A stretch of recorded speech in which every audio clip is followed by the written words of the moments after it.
Hey guys, SpinoDude here and welcome back to another video. Today guys, we're going to be taking a look at another brand new 2018 Schleich figure. So let's have our co-host Marvin bring it out.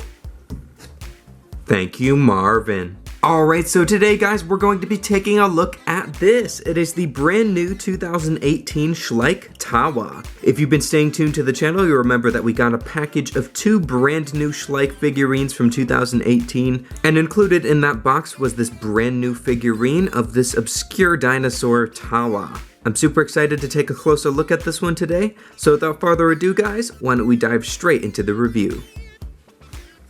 Before we take a closer look at the figure, here are a few quick facts about Tawa itself. Tawa Hale is named after the Puebloan sun god. It was a small theropod from the Triassic period of what is now North America. Tawa as a primitive Triassic dinosaur was more advanced than animals such as Eoraptor, but not as advanced as theropods like Coelophysis. It is known from the partial skeletons of 8 individuals, all discovered from the Chinle Formation at Ghost Ranch, New Mexico. Tawa shares the Chinle Formation with the remains of more well-known Triassic animals, including Postosuchus and Desmatosuchus. So without further ado guys, let's start taking a closer look at this awesome ancient predator. Alrighty guys, so here is the brand new 2018 Schleich Tawa. And the thing that interested me the most about picking up this figure was that it was such an obscure species, and I never heard of this dinosaur prior to Schleich making this figure. So that's really what made me want to pick this figure up, simply because I've never seen, I think this is the first figure of Tawa that's ever been made. And it's nice to see that Schleich are sort of coming out of their comfort zone making fan favorite dinosaurs all the time. Upon first impressions, this figure is very interesting. It has some really nice features to it, but some other parts just aren't so appealing to me, and we're going to cover them coming up. First of all, detail-wise, it's nothing incredibly special here. It has a nice skin texture to it, but there's no individually carved scales into the sculpt.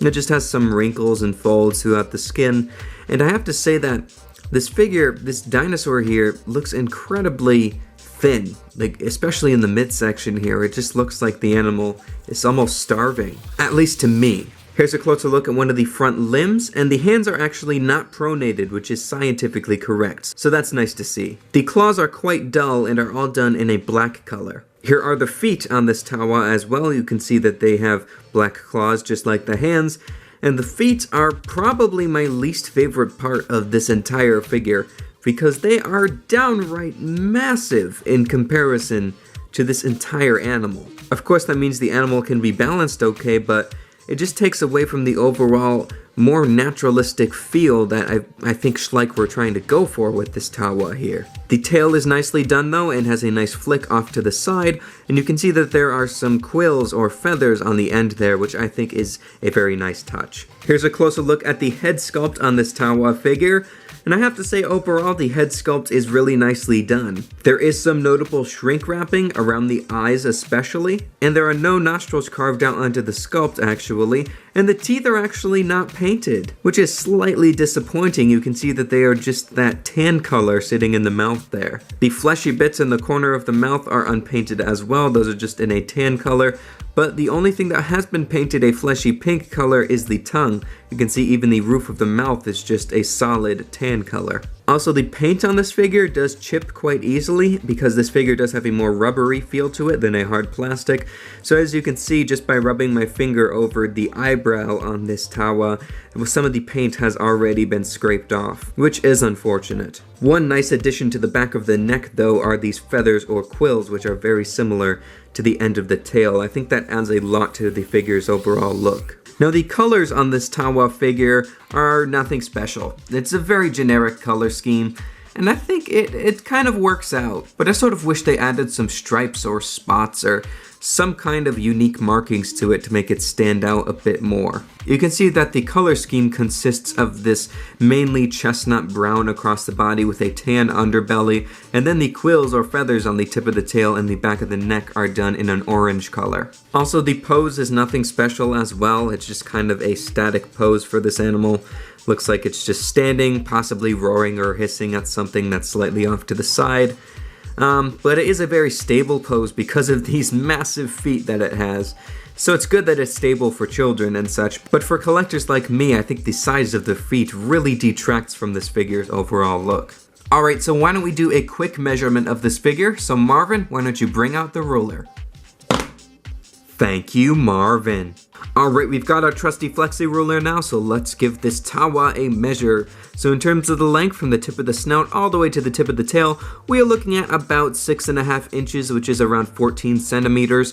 And in terms of the height at the highest point, which is the top of the feathers or quills on the back of the neck, we are looking at a little under 3 inches, which is around 23 centimeters. For comparison, I thought I'd bring out my personal favorite from Schleich, which is their 2016 Dunkleosteus figure, and I thought I'd bring out the recently reviewed 2018 Schleich Psittacosaurus. The Psittacosaurus is still my favorite from their 2018 releases, but I think these figures look pretty nice next to each other. Although the Psittacosaurus definitely has a more naturalistic feel to it and is much more accurate. Alright, so for my overall rating on this brand new 2018 Schleich Tawa, I think it deserves 2 stars, an okay rating. This is definitely an improvement over some of Schleich's previous figures, but it's still not quite there as it suffers from some of these same issues. For example, the shrink wrapping is one thing that I'm not a fan of on this figure. It gives the impression that the animal is starving. The midsection is also very thin. I feel like it should be wider overall. The color scheme is very generic, and I feel like they should have added some more markings or spots or stripes or something just to make it feel a little bit different from the more generic brown dinosaur figures. Especially with this being like the first Tawa figure ever made. And my biggest nitpick with this one is the oversized feet. Those just detract from the overall look of the figure so much, and I think it's just too bad that they had to put those large feet on the figure. I would have definitely rather had a tripod Tawa with maybe it leaning on its claw and its forelimb than have those massive feet. You can slightly cover up the feet, and you can see that without seeing them, it looks more naturalistic, but as soon as I reveal them, it just sort of takes away from the naturalistic feel of the animal. Also, the teeth are not painted and there's not too much paint around the mouth area. But besides all my nitpicks there, I think this was a brilliant species choice on Schleich's part. I've never heard of Tawa before, and this is the first time that Schleich has introduced me to a brand new dinosaur species. So overall, it's an okay figure, but if you're a fan of really obscure dinosaur species, I recommend picking it up because I'm not sure if any other companies will attempt to make this one in the future. Well, there we go, guys. That was today's look at the brand new 2018 Schleich Tawa. Personally, I think this figure is alright. It's definitely an improvement over some of Schleich's previous dinosaur figures, but it still suffers from some inaccuracies. This is a brilliant species on Schleich's part though, and it's really awesome that they've introduced me to another new species of dinosaur. If you guys want to get this figure for yourself, I highly recommend going to www.everythingdinosaur.com for great service and fast shipping. So anyway guys, I hope you have enjoyed this video. If you did, leave a like down below and subscribe to the channel. Also leave a comment telling me what you think of this brand new figure from Schleich. So thank you so much guys for watching, and as always I will see you in my next video. Take care and bye bye.